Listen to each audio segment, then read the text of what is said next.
রাঁধুনি রেডি।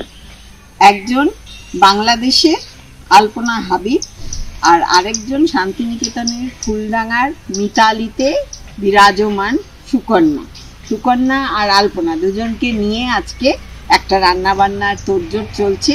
দুজনেরই বিষয় দিয়েছি ভাত। এখন কে কি রাঁধবেন, কেমন ভাবে রাঁধবেন সেটা চলুন দেখে নিন। সুকন্যা বেছে নিয়েছে ইরান দেশের একটা রান্না, ইরানি রাইস বলে না, আমি বোঝানোর জন্য বলছি। এটার নামও বললো জুয়েল রাইস, আর একটা খটোমটো নাম বলছে, সেটা আমি ওকে বলছি, সুকন্যাকে। ও সেটা আপনাদের বলবে এবং কি কি লাগবে কিভাবে করবে সেটা আপনাদের শেখাবে। বল। আচ্ছা, এই রাইসটার নাম তাহদিগ রাইস। তাহদিগ রাইস। তো আমার হাজবেন্ড অনেক বছর ইরানে কাজ করতে গেছিলেন, তো তখন বলেছিল যে এই রাইসটা ওরা সবাই খুব খায় আর স্পেশাল ওকেশনে বেশি খায়। তো এটার মজা হচ্ছে যে ওপরে একটা বাটারের ক্রাস্ট হয়, অনেক রং চঙে যেন মণিমাণিক্য ছড়ানো আছে, সেইটা একটা ধরন দেখতে হয় বলে এটার নাম জুয়েল রাইস। কিন্তু যখন ক্যাপসিকাম আর বাদাম এগুলো থাকে না তখন ওটাকে তাহদিগ রাইস বলে। তো এখানে 2-3 রকম ক্যাপসিকাম দেওয়া যায়, এখানে লাল আর হলুদ আছে, এখানে 3-4 রকমের বাদাম আছে, চিনে বাদাম, আমন্ড, কাজু, তার সঙ্গে কিশমিশ, এপ্রিকট, সবকিছু ছোট ছোট করে কাটা। এটা ছাড়া আছে মাখন, যেটা খুব জরুরি, স্যাফরান, আর এটা হচ্ছে স্যাফরান ভেজানো একটু জল। প্রথমে আমি মাখন দিচ্ছি, ঠিক আছে, অর্ধেকটা মাখন দিচ্ছি, কারণ সবজি ভাজার জন্য খুব বেশি মাখন লাগে না। জাস্ট এগুলো হালকা সতে হবে, এই যে এখানে যেটা কেটে রেখেছিলাম সেইগুলো, আর একই সঙ্গে একটু বাদামটাও যাতে নাড়াচাড়া হয়, ঠিক আছে। খুব কম ভাজতে হবে কিন্তু, শুধু যাতে কাঁচা গন্ধটা চলে যায়।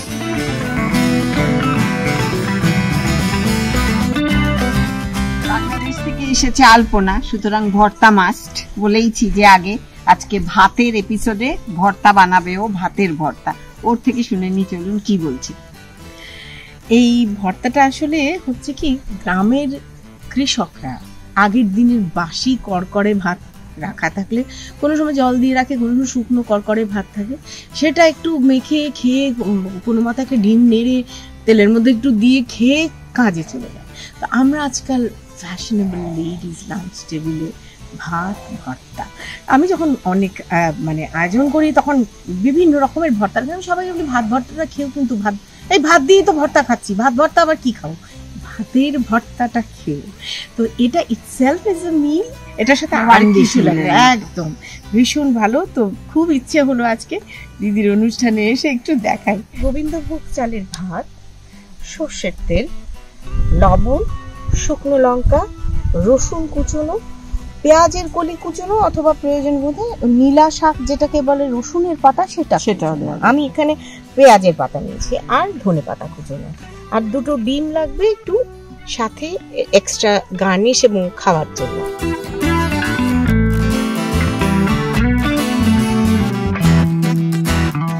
ভাত ভর্তাটা করতে গেলে যেটা প্রথমে করতে হয়, আমি কিন্তু ভর্তা হাতে মাখাই, আমি প্লাস্টিক আমাকে ফিল করতে হবে গ্রেইনটা, সেজন্য আমি হাতে মাখবো। আমি হাত ধুয়ে রেডি। প্রথমে আমাকে ভাতটাকে চটকে নিতে হবে, কারণ আমি যদি তেলওয়ালা পেঁয়াজ মরিচ মাখিয়ে ওই হাতটা ভাতে দিই, ভাতটা পিচ্ছিল হয়ে যাবে। ভাতটাকে আঠা বাঁধানোর জন্য আমার আগে চটকে নিতে হবে। তো আমি এখানে প্রায় 2 কাপের মতন ভাত নিয়েছি, সেটাকে আমি এখন চটকে নেব।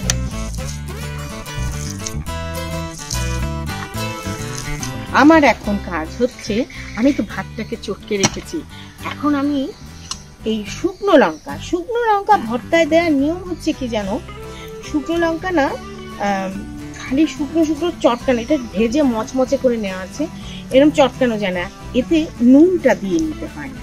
নুনটা দিয়ে নিলে না একদম খসখসে হয় এবং চটকানো সহজ হয়। আমি খুব বেশি ঝাল দেবো না, তাহলে শর্মিলা দিয়ে খেতে পারবে না। তো এটাকে আমরা ভালো করে গুঁড়ো করে নেবো, হাতে চেপে ভালো করে গুঁড়ো করে নেবো। আর এই যে রসুন পেঁয়াজ কলি এগুলো সব কাঁচাই থাকছে, এগুলো ভাজার দরকার না, কোনো রান্না বাড়ার ব্যাপার নয়, কারণ ইনস্ট্যান্ট মাখিয়ে খেয়ে যেতে পারবে, শুধু ভাতটা রান্না থাকবে। এই যে আমার মরিচটা বললে যে ভাতটা অনেক সময় আগের দিন থেকে যায়, সেটাই বাসি ভাত দিয়ে করা যায়, অ্যাকচুয়ালি তো মোটা চালের ভাত দিয়েও করা যায়। দেখো ভাতের তুলনায় রসুনের পরিমাণটা কিন্তু বেশ বেশি, কারণ এটা না এটা তো শুধু শুধু খাবে, পাঞ্জেন্ট একটা ব্যাপার থাকবে। ধনে পাতা, পেঁয়াজ কুচি সব একসাথে ওই লবণটার সাথে, ওই লবণটার পরিমাণ, তুমি নুনের পরিমাণটা ভাত হিসেবে দিয়ে দিও। হ্যাঁ, এই ভাতটা রান্না করি তখন নিচে একটু বেকিং শিট দিই, কারণ অনেক সময় ননস্টিক ফ্রাইং প্যানগুলো ব্যবহার হতে হতে আর ততটা তেলা থাকে না। তো বেকিং শিট দিলে আর কোনো চিন্তা থাকে না, ওটা খুব সুন্দর উল্টে যায়। ঠিক আছে, তো বেকিং শিটটা দিয়ে দিলাম। বেকিং শিট একটু গরম হতে হতেই আমি মাখনটা দিয়ে দেবো। মাখন বেশি গরম করতে নেই, তাহলে মাখনের গন্ধটা উবে যাবে। একটু স্যাফরনটা দিয়ে দিলাম, এটাই শুধু নিচে থেকে যাবে, তারপরে ভাতটা এর উপরে ঢালবো। তোমার যতক্ষণ মাখছো আমি ভাতটাকে একটু ঢেলে নিই। আমার সসপ্যানটা গরম হয়ে গেছে, তো আগে থেকে তো স্যাফরন আর মাখন দেওয়া ছিল। এইবারে আর ভাতটাকে কিন্তু নাড়তে হয় না, শুধু ভাতটাকে একটু চেপে চেপে বসিয়ে দিতে হবে, যেমন আমরা বিরিয়ানি করি অনেক সময়, সেই সব যেভাবে লেয়ারিং হয়।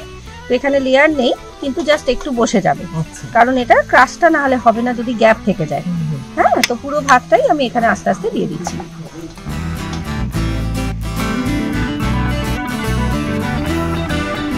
আমি এর মধ্যে দেব একটু বেশি করে সর্ষের তেল, কারণ আমার এটা 1 ডিশ যেহেতু, সর্ষের তেলের ঝাঁঝটা খুব ভালো লাগে। এবার এটা এই ভাতে দিয়ে দেব।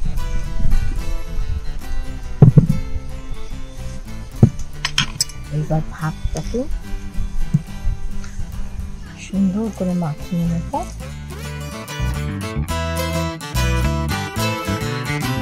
এখন আমি এরকম বাটির মধ্যে করে ভর্তাটা উঠাবো সার্ভ করার জন্য। তার আগে একটু বলে নিই, আমার এই শান্তিনিকেতনে এসে সব ছেড়ে এই ভাত ভর্তা কেন দেখানো। এবার আমার কলকাতায় এসে সৌভাগ্য হয়েছিল শর্মিলাদির রান্নার বই ইনগরেশনে উপস্থিত থাকা। বইটির নাম হচ্ছে রান্নার রূপকথা, এবং আমি ভীষণ ভীষণ অনার্ড। শর্মিলাদি আমার দুটো রেসিপি এই রান্নার বইয়ে সংযোজন করেছেন। এটা আমার পরম সৌভাগ্য, পরম পাওয়া। তাদের মধ্যে একটা হচ্ছে ভাত ভর্তা, আরেকটা হচ্ছে আম্মার মোড়ক পোলাও। আমার তাই মনে হলো যে যারা আপনারা বই পাবেন তারা তো রেসিপিটা পাবেন, যারা পাবেন না তারাও একটু এই রেসিপিটা শেয়ার করুন। মোটামুটি রেডি করে ফেলেছে ভর্তা, কিভাবে মেখে টেখে সেটা তো দেখলেন। এবারে হচ্ছে পরিবেশনের পালা। তারও একটা কায়দা আছে। হ্যাঁ, আমরা এরকম একটা বাটি নিয়ে, এরকম একটা ডিশ নিয়ে এইভাবে সার্ভ করতে পারি। হ্যাঁ, এবং সেটা যদি আমি 10 রকমের ভর্তার সাথে খাই, তাহলে এরকম দুটো শুকনো লঙ্কা দিয়ে এরকম সাজিয়ে সার্ভ করি। কিন্তু যদি এটা আমি শুধু শুধু খেতে চাই, তাহলে তার সাথে একটু লেসি কড়কড়ে পোচ করা ডিম ভীষণ ভালো লাগে। আমি এখন সেই ডিমটা পোচ করবো। কড়া পোচ করতে গেলে একটু বেশি পরিমাণে তেল লাগে, এবং তেলটাকে ভালো করে গরম না করলে একটু লেসি এফেক্ট আসে না। আমরা একে দুধ ধরবো না, নাড়বো না, চাড়বো না, জাস্ট একটু হতে দেবো। এইরকম করে বসিয়ে দিলাম। একটু মরিচের প্লেসমেন্টটা একটুখানি আলাদা করতে হবে ডিম দিতে গেলে। তাহলে আলপনার পরিবেশনের পালা শেষ। এবারে সুকন্যা। দুটো ভাতেরই কিন্তু ওলটানোর একটা ব্যাপার আছে, এইবার তুলতে দিলাম, তুলতে তুলতে জানতে পারি হয়েছে কিনা। পাল্টে গেল। এইবার এইখানে মণিমুক্ত ছড়াচ্ছি। এখানে পাশেও একটু দিয়ে দিলে দেখতে ভালো লাগে। তবে ব্ল্যাক বা যে কোনো রঙের প্লেট তো হতে পারে।